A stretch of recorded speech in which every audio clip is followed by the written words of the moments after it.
Okay, next up on our Repair-A-Thon is a Gibson GA-20. It's a solid state amp. I'm gonna guess 60s era, but it's a solid state amp with volume, treble, bass, speed, intensity, and reverb. So that should have a tremolo on it too. And it has a two-prong vintage style lamp cord. That's gotta be safe. Okay, so let's plug it in and see if anything bad happens. I already know that nothing terrible is going to happen, but nothing great's going to happen either. These were tested in front of me. We kind of looked at them at the shop to see if they were, reasonable. The power switch is on the volume on this, which that knob is a little on the loose side. But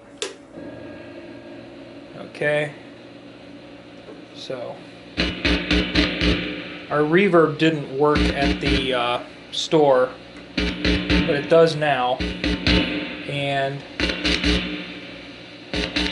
that was a result of the connector being loose.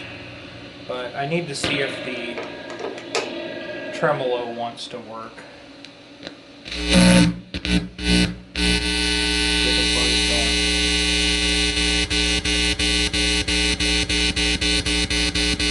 Yes, the tremolo works. Alright, so we have an ungrounded amp that's kind of humming, but in general it wants to work, so I think we know what this needs. Okay, so we're in here. This is definitely older technology. We got quite a few of the dip type caps here, which normally hold up. Some big old power transistors and some smaller ones. At least it's silicon, right? We got silicon transistors, ding ding ding ding. I'm sure all 5 of those transistors probably equals an op amp nowadays, but that's okay. We've got 1, 2, 3, 4, 5, 6, 7 significant electrolytic capacitors. Some of these, man, they're beefy. 470 35 volts. That's pretty beefy for what that is. And then this one is 2000 microfarad, which would be the equivalent of a 2200 microfarad nowadays. And that's only 50 volts. So yeah, that shouldn't be a big deal. And then we'll update the power cord. So we'll get our parts ordered for that. And it looks like our foot switch over here is a dual style, so that you could get a 2-button foot switch and turn off or on probably the reverb and the tremolo. So that's cool. So yeah, I mean, it wants to work. It's just going to need some general love here, and we can do that. It looks like the circuit board is attached with the nuts here on the front panel, and then 2 little standoffs here, and that should flip over for us, and then we can do a recap on that. And recapping, cleaning the switches, I think will get us where we need to be for reliability. It'll knock out that hum, and will make it safer for the general public to operate this. Weird one is, I would have expected somewhere to see a depth cap, and I kind of don't. Usually it's coming off of, I'd see something coming off the AC main line here, going to the chassis, and I don't see that. So, okay. Yeah. I'll have to maybe see if we can get a schematic for this. I don't know that we're going to need it. Alright, so let's look at our next project, since we're going to have to wait a little bit for these caps to arrive. Okay, now we got a Fender Bandmaster with 2 incorrect knobs, but I already talked to Boss. He can take care of that. He knows where to get them. He's got a dealer license with the same guys I do. This has got the drip edge on it, so this is probably the 60s model. The late 60s model. And this this is going to need some love. We still have a 2-prong power cord, and I think we're missing some stuff here.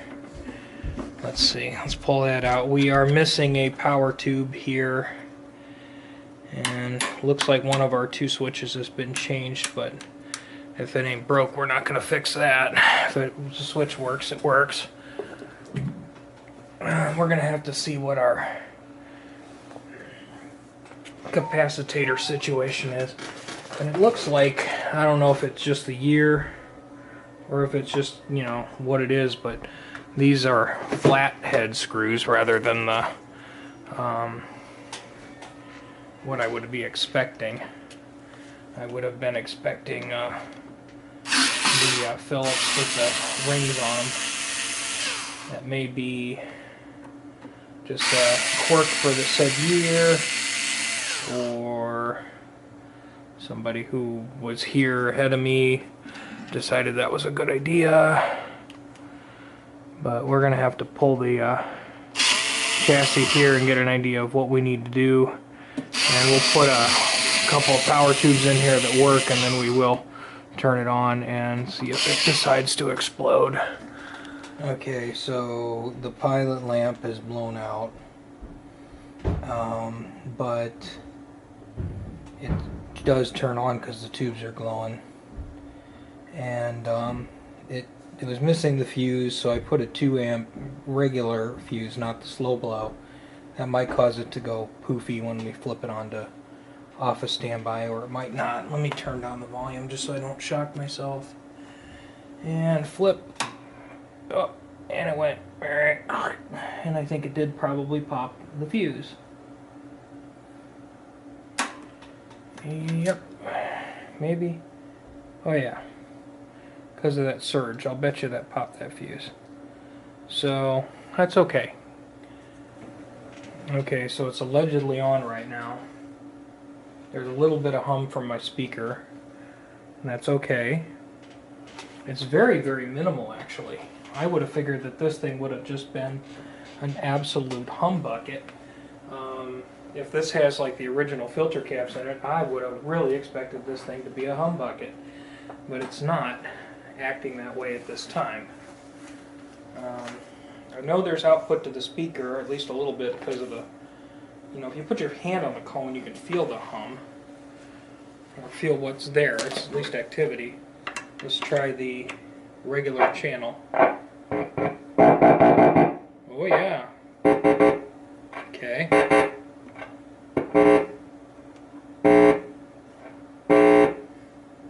Okay, so the normal channel.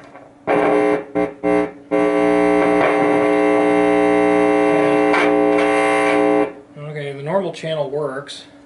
Let's see if the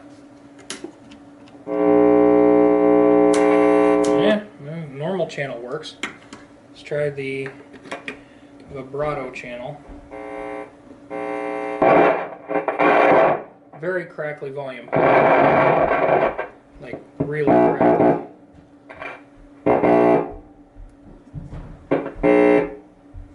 That seems to be working, so I suppose we should check if the tremolo low, low, low, low, low works, but I have to get some kind of foot switch to trigger it. Okay, granted, we're just testing it with noise, but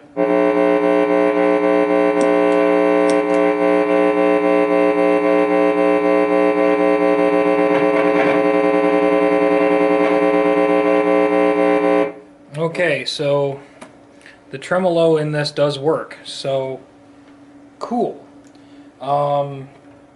Should be a perfectly salvageable project. When it came in, it only had 1 power tube, but the preamp tube's in here. I mean, it's loud. It's got a real. It needs a pilot light. It's going to need a power cord, and I don't know if it's even going to need filter caps. It's quiet, but we should pull the chassis and look. I mean, if it's got, you know, old cardboard Mallory's, it's time. Okay, yeah, we got a lot of originality here. These poor filter caps are like hot. They want to go kaboom. The output transformer is kind of loose there. We can tighten that back down. That's no big deal. So we got power cord and electrolytic capacitors. The other capacitors in here are the blue molded type. It's a little unusual to see these kind of plastic electrolytic things, but we've seen them. So 25 mic, 25 mic, 25 mic. These are 2 caps each, so 25, 25. And then over in the bias circuit way over there, we got our 50. We should probably up the voltage on that for a little bit of safety. It doesn't look like too many people have been in here. The only person I see who may have been in here ahead of me, probably this was missing one tube, and but he didn't have a screen resistor, so they made a screen resistor out of like 4 resistors. That's kind of hokey. So we're going to order screen resistors and electrolytic capacitors, and then we're going to retighten the power or the output transformer, change the power cord, take the death cap out because it's in there. Okay, yeah, this is a perfectly salvageable project. All right, groovy. Okay, so the next thing up in this repair lot is this Crown X3000 power amplifier. It looks okay. I powered it on. It's not giving any faults, and there's no DC on either of the jacks. I'm told one of the 2 channels doesn't work, so we'll put some speakers on it and see if that's the case. Okay, so I've just got the big stereo speakers back there plugged in, and this is some YouTube library music. And let's see, we got speaker 1. We'll go up 2 clicks here. 2 clicks, okay. 3 clicks. That's 1 channel. And we'll go up, you know.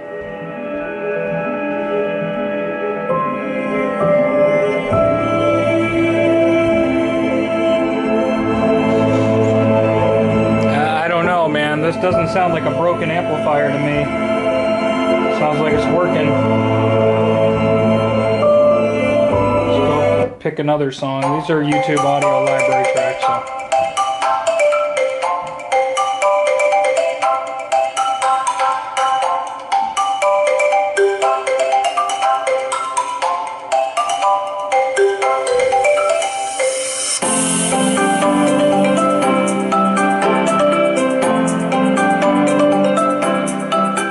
I don't know, man. This amplifier sounds just fine to me, and it actually sounds pretty good. That's nice and clear. I mean, that's really good sound from a cell phone.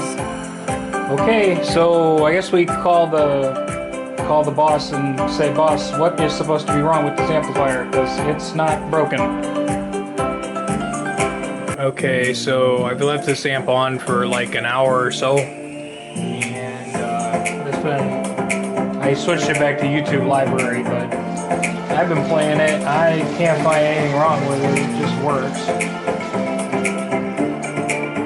So, is this another case of user error? I don't know. But I got all the capacitors on order for the... so all the capacitors are on order for the Trainors and the Gibson and the Fender. So, that's cool. We'll probably start working on that in a few days. So, I'll see you then. In the meantime, this Crown amp seems pretty healthy to me. Okay, so I've been messing with the Fender here. Started recapping a little bit just with some of the caps that I have. It's all the small value stuff. Everything's on order, really. But, you know, if I had a new cap, I used it. I also changed the power cord. There's a nice new, you know, good power cord. There's some other janky stuff going on, like this 470 ohm resistor. Somebody just made a big old cluster of resistors. I don't know what their idea was here to try to reach the... It's supposed to be a 1 watt carbon, which most of us put a 2 watt in place of that, which is what I'm kind of kicking around doing. I still got to get this cap and the filters on the other side ordered. I do have other caps I could stick in here right out of the gate, but they're caps of unknown origin. When you buy stuff from like a surplus store, you don't necessarily know where it came from. Well, you do know, well, yeah, you don't really know where it came from or how old it is. And I have seen like 40-year-old multi-section caps there, so I'm not playing that game with clients' amps. So this stuff is actually like surplus of like my surplus. Like when I ordered something a month ago, I had, you know, an extra 5 or 10 caps or something. So I have those kind of things in.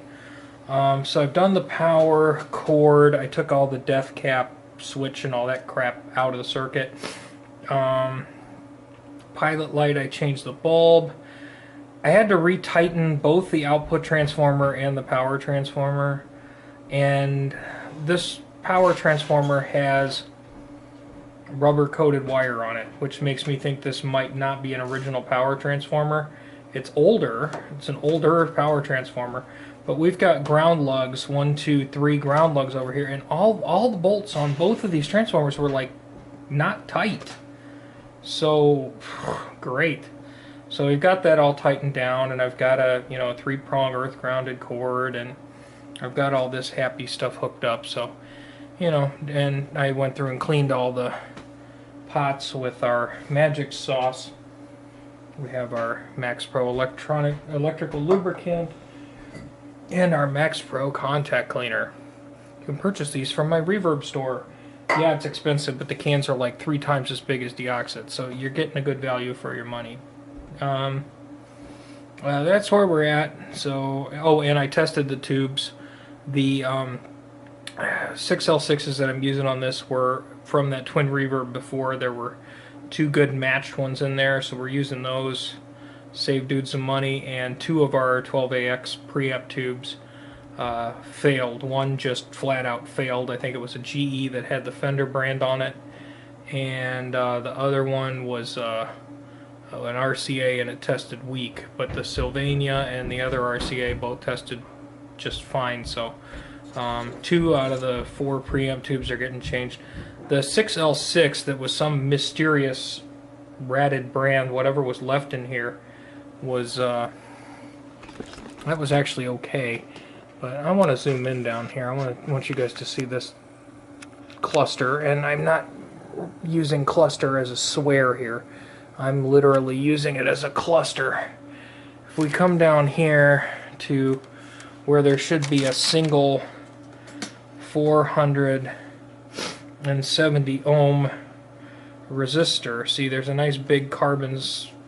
So somebody series paralleled 4, I guess, half-watt resistors to make a 1-watt resistor. They like series parallel them. Yeah, right. So, and on the flip side, on the power supply, let's look over here. I did tighten the transformer, so now they're at least not flopping in the breeze. Let's see, this is such an old transformer. Okay, transformer geeks, here you go. 022814 and then 606748. Go figure that out. See if this is an original transformer or not. Alright, let's back this up. Alright, oh come on, we're zoomed in real big. I don't want to be zoomed in real big. When it comes to these resistors down here in our power supply section, that one looks okay. This one looks a little burnt, like a lot burnt. And there's our cap guts coming out there. That's nice. These actually got hot. So we got, it looks like cap guts are not only trying to come out there, but they're trying to come out of the side too. That one's ready to go kabang. So we've got, you know, new caps coming in for that stuff. We're going to replace the roasty toasty resistor. Once we clip this one out of the way, there's of course resistors under there. We'll see if they're within spec, but sometimes these can get, you know, roasted too. So if they're out of whack, we'll replace them with good ones.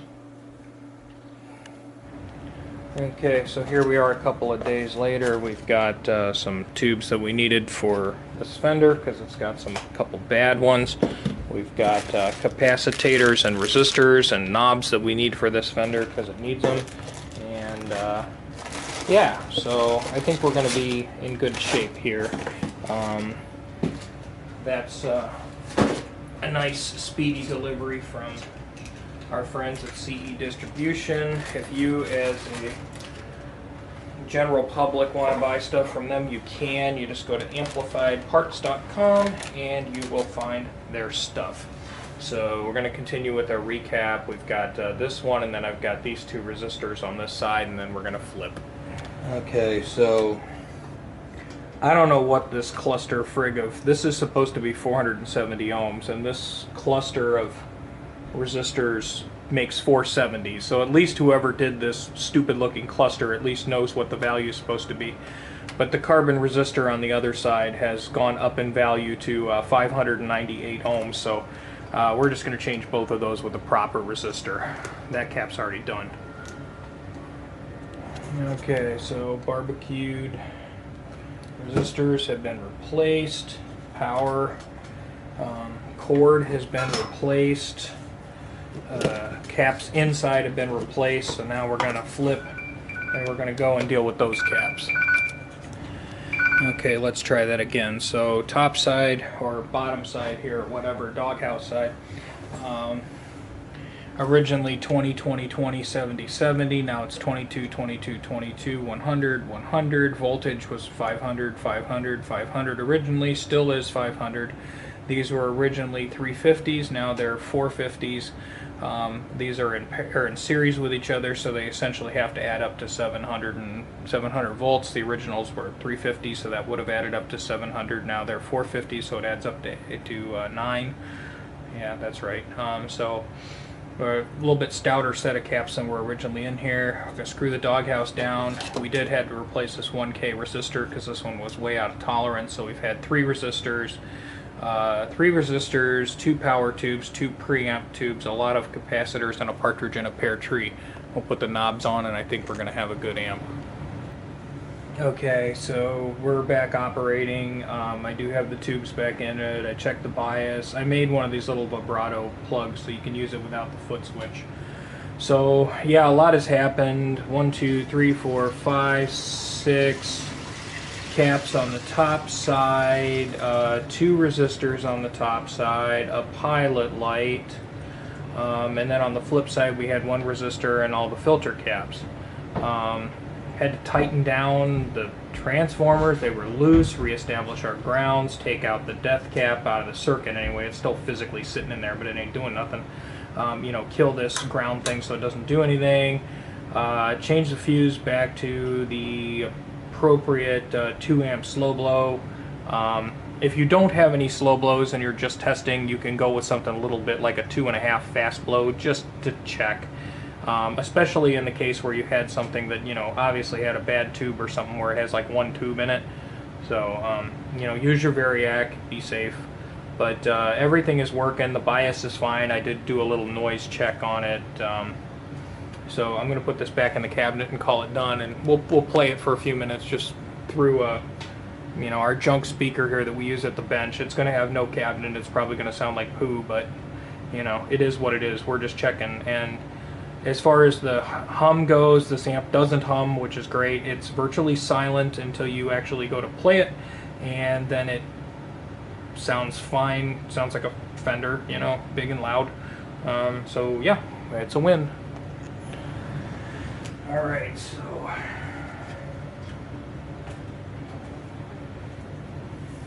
normal channel of our Bandmaster. Got a phone strapped to me, everybody's calling me. So I'm only up on 3, which is fine because I don't want to blow this speaker up, it doesn't have a cabinet.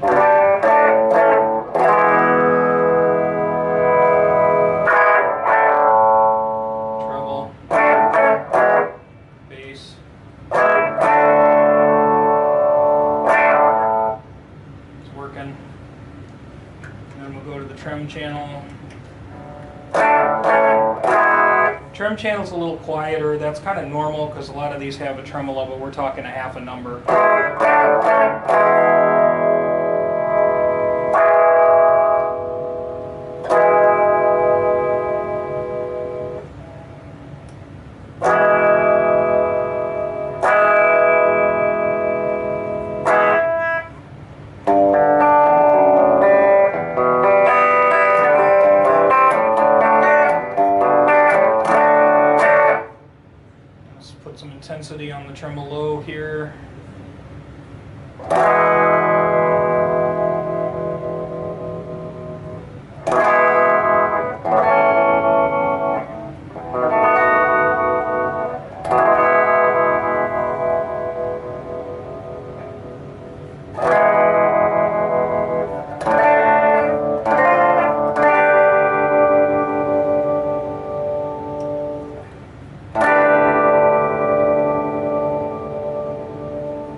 yeah, it checks out all well. Time to move on to the next one.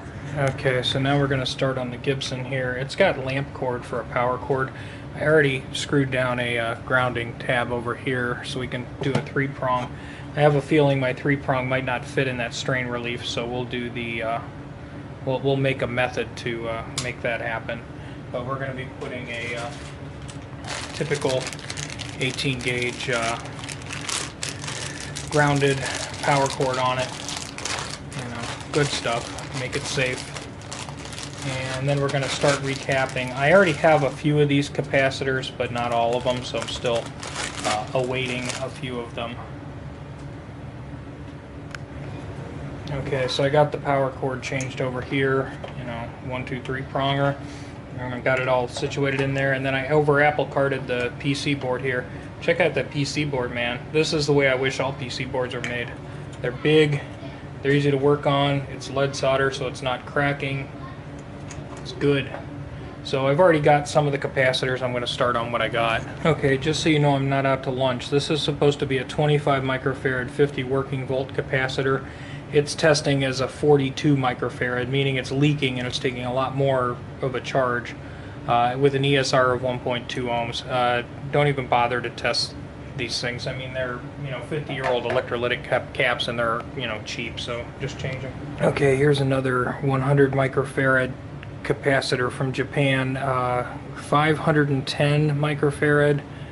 Yeah, that's very, very, very leaky with an ESR of a half an ohm. Okay, so our progress thus far, this is based on what I had here now versus what's in the mail coming to me. The 25 microfarads 50 volt are changed with 25 microfarad 50 volt. These were 100 mic at 6 volt, I think, and they're changed with 100 mic at 16 volt.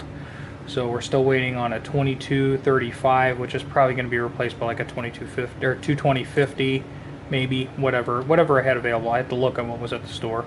And then we have a 27035, and then we have our 2000, which is going to get a 2200.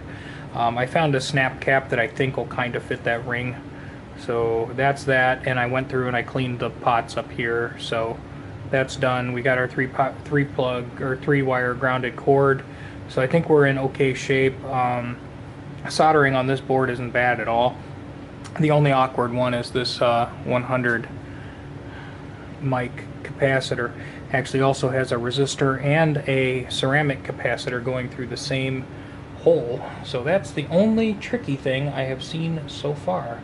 Other than that, it's pretty straightforward, and the rest of the caps here being dip caps, I'm really not worried about them. The amp was trying to work. It was just kind of hummy and noisy and scratchy, and these electrolytic capacitors were way out of tolerance. I mean, way out of tolerance. So, yep, keep moving forward.